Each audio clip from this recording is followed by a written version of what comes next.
Hey there Wargamers, and welcome back to another Wargames Delivered video. In this video, we're going to go over how to paint the Stark Sworn Sword Captain. Let's get started. Okay, so to start out, kind of as a disclaimer, this isn't a 100% one-to-one guide. This is just my method, what I did to paint these guys up, so feel free to add your own flair to it. I definitely did not follow these guys to a T, so to start off here, we're going to go with the Runic Gray Speed Paint, and we're going to cover the entirety of the tabard here, the front and back. It's a little bit tricky to get to the back because it's a little bit tight between the cloak and the tabard, so just take your time with it. And we're doing this step first because we can be a little bit messy with it. Everything else we're going to be covering up later, so go ahead and feel free to be messy. You won't really need to cover anything else in the white that we use to prime this guy. So yeah, we're going to go ahead and cover the entire tabard and just this little under sleeve right here as well. And that is going to be the main parts that we're going to cover with the Runic Gray Speed Paint. Once you've given that step enough time to dry, we're going to switch over to Oak Brown, and we're going to switch over to regular acrylics for the rest of this video. And for the Oak Brown, we're going to cover the entirety of his cloak here, and you will need 2 to 3 thin coats on this to get a nice even layer on it. So just go ahead and take your time, cover the cloak, and be very careful and neat on the inside of the cloak.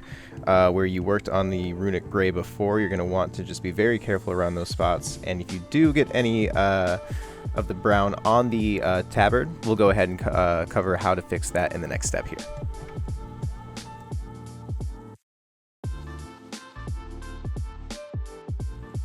And the main areas we're looking for to cover with this Oak Brown here is the cloak and the pants that he's wearing. There's a little thin stripe of pants showing through between his boots and his tabard, so we'll just want to cover that with this color as well, being very neat around the tabard again, and we'll switch over to the next step after we've done a couple coats here.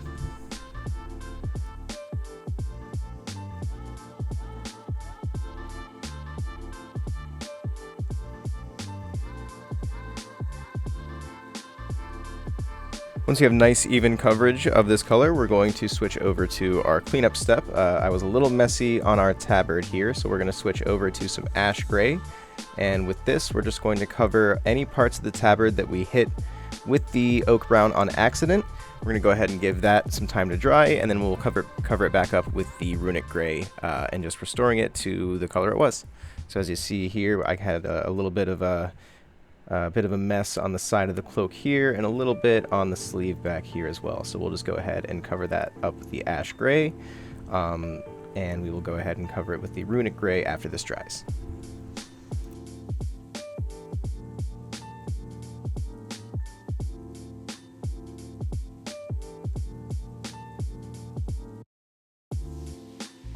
Once you've finished cleaning up the tabard, we're going to switch over to matte black, and with this we're just going to cover the boots of the model, and just covering those areas pretty much entirely. You're going to want 2 thin coats to get a nice even coverage of this color.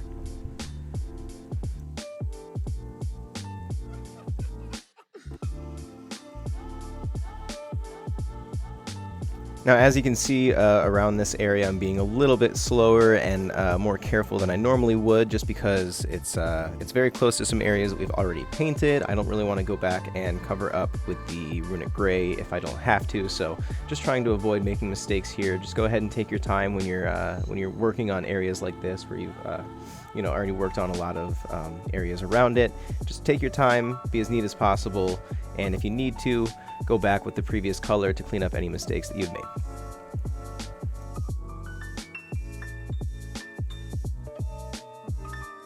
And this is a skill that you will get better at over time. I'm still not perfect at it. I still make messes and slop over areas all the time, so don't feel bad if you're a couple years into the hobby and this still happens to you. It happens to all of us, so don't feel bad. It happens to everyone. Just keep at it, and eventually you'll make less mistakes and it'll be easier to clean up.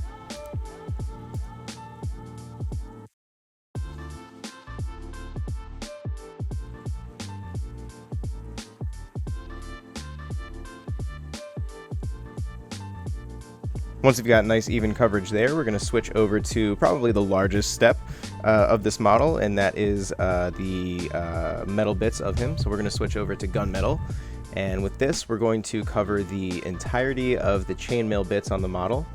So they're in between the legs here on the arms. We're going to also cover the sword, the helmet, the shoulder pads, and the shield as well. So the majority of the upper half of the model is going to be covered in this color.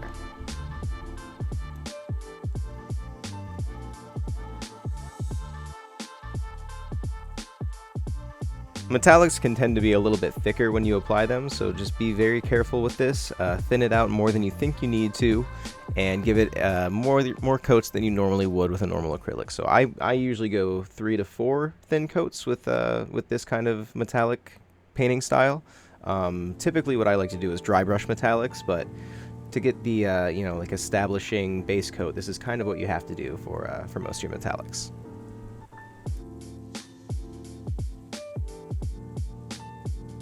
And always be sure to change your painting water, or have a separate cup for painting normal acrylics, because you do not want to use the same painting water that you use for metallics for your normal acrylics. You can tend to take over some flaky bits of the metallics in the painting water, and you can see those on your models later on. So that's something you want to avoid. Just try to have either 2 painting cups of water, or be sure to thoroughly rinse your painting cup after you use a metallic.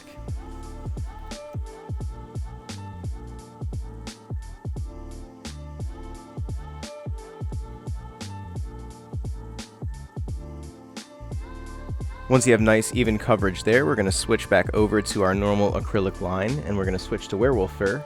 And for this, we're going to just cover the patch of fur that's above the cloak here. You will need a couple thin coats of this. This is a very thin paint, so just be sure to take your time and be very careful around the metallic bits and everything else that we've already painted.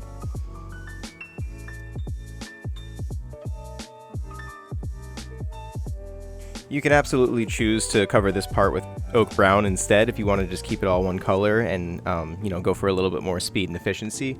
I just wanted a little bit of variation and interest here, so I just chose a different off brown color just to give a little bit of variation between the cloak and the fur part up top.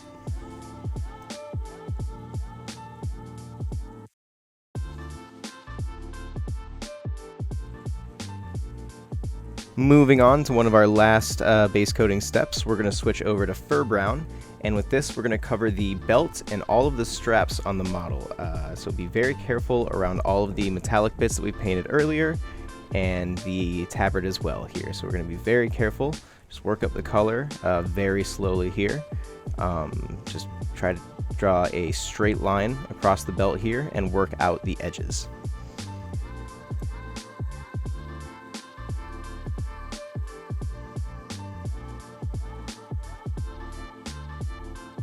Another part I forgot to mention to cover with this color is the undercoat here. We're going to cover this as well as the belt and the straps from earlier. So again, just use 2 to 3 thin coats with this color. It has a little bit better coverage than the werewolf fur, so you probably can get away with 2 coats here. And then we will switch over to one of our last few acrylic steps.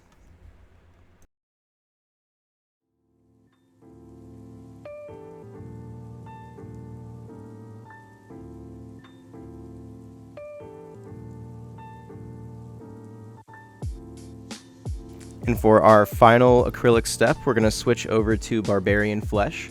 And with this, we're just going to cover the eye holes of the mask here, where the skin would be poking through on the model.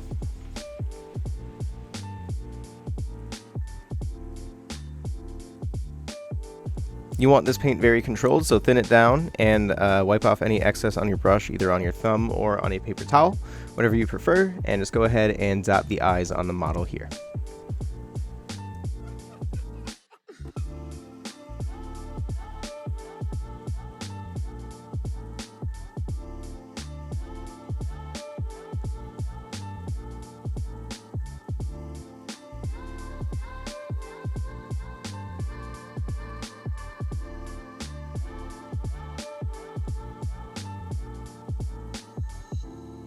Once you have that step finished, all of our base coats are finished, and we will switch over to our first wash step, switching over to dark tone. And with this, we're going to do a semi-controlled wash. We're going to cover all of the metallic bits that we did earlier. The boots, the undercoat, and the pants here, as well as the underside of the cloak. And we're going to just leave the tabard as it is.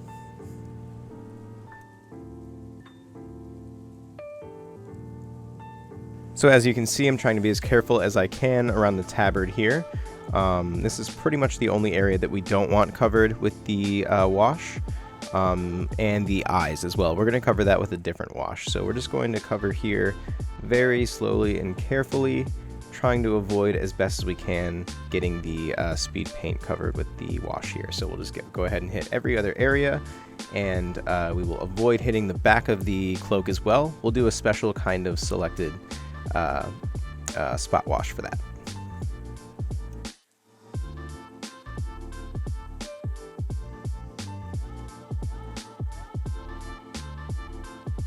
So moving on to the cloak here, we are going to just kind of do a spot wash on this one. We're going to kind of hit the top area where we painted werewolf fur and just kind of drag down in the recessed areas to kind of establish shadows that way. I don't really want to cover the whole thing. This is just kind of a way to establish highlights and shadows without highlighting afterwards.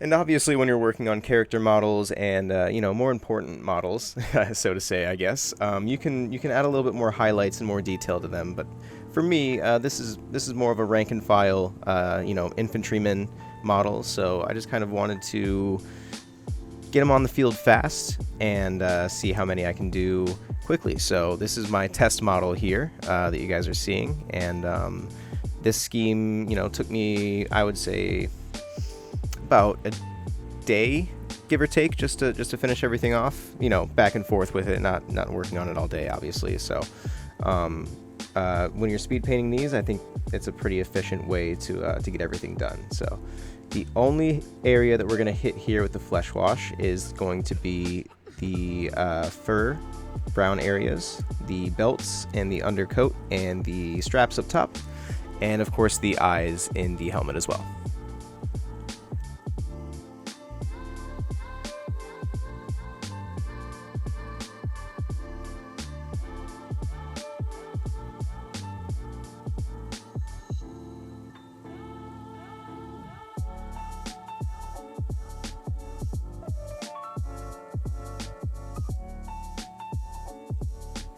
Alright, and once that step is finished, in spirit of keeping this a quick and easy paint scheme, we're going to switch over to plate mail and we're going to do a quick and light dry brush over all of the metallic bits except for the chainmail parts. So we're going to leave those the dark shaded versions that they are, and then we're going to pick out the highlights on the shield, the helmet, and the shoulder pads and the sword as well.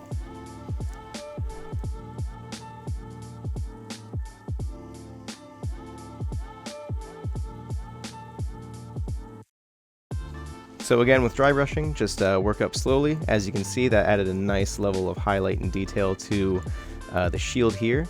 I kind of wanted this guy to be a little bit shinier than the rest of the squad since he is the squad leader. So I went a little bit overboard on this guy, but you know, this is entirely subjective how much highlight and detail you want to add at this stage. So just work around the helmets here, add it to your liking, and we will move on to the final steps of the model.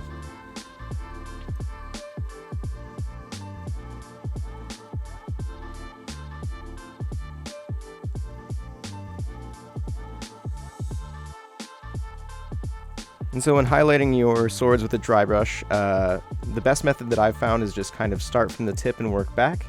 And of course always work around the hilt to add a little bit of highlight to that as well.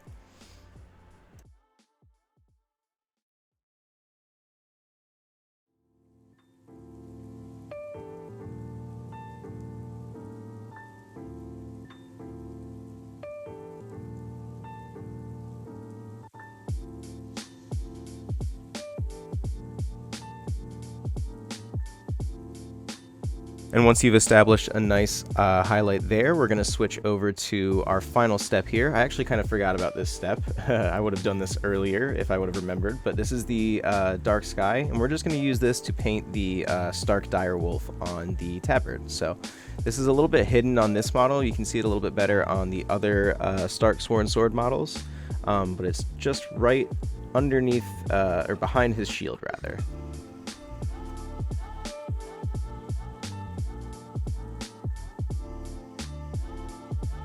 And as always, when working around a speed painted area and working with an acrylic, be very careful around that spot.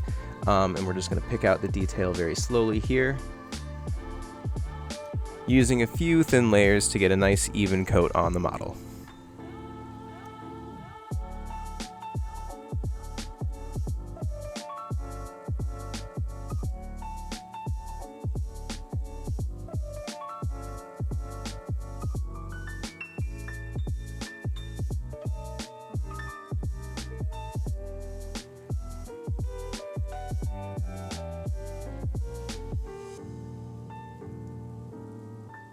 And with that final step done, we are going to switch over to basing the model, and he will be ready for the battlefield. So as you can see, this paint scheme was very quick and easy to follow. I got it done within a day, about I guess 5 hours of hobby time altogether. So pretty happy with the results. Had a squad painted up pretty shortly, so as always, be sure to check the link in the description for the giveaway below, and thanks for watching. Happy wargaming, guys.